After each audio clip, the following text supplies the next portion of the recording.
ঢাকা জেলার আশুলিয়া থানার চিত্রশাইল শাপলা বিল্ডিং এলাকার সাদাত হোসেনের বাড়ি থেকে সুমনা নামের এক কর্মজীবী নারী নিখোঁজ হয়েছে, যার বয়স আনুমানিক ৩৫ বছর। সোমবার সকালে অফিসে যাওয়ার কথা বলে বাড়ি থেকে বের হয়ে নিখোঁজ হয় সে। এ বিষয়ে দুপুরে আশুলিয়া থানায় একটি অভিযোগপত্র দায়ের করেন ভুক্তভোগী পরিবার। ভুক্তভোগী পরিবারটি জানায়, নিখোঁজ হওয়া সুমনা নবাবগঞ্জ জেলার নুরুদ্দিনের মেয়ে।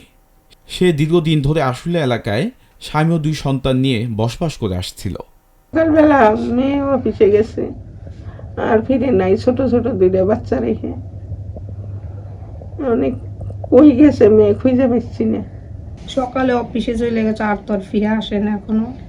2টা বাচ্চা মনে করেন অসুস্থ, ছোট বাচ্চাটা জ্বর, খুবই অসুস্থ। তো আমরা তো কোথাও করে খুঁজেও পাইতেছি না, কোথায় গেছে আমরা জানি না।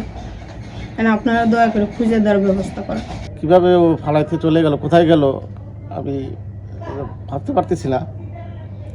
আমি চাচ্ছি আপনারা যেভাবে হোক আমার এই সংসারটা, সুখের সংসারটা যাতে ওদের ওরা পয়রা খাইতে পারে, আমি এই চেষ্টাই করতেছি।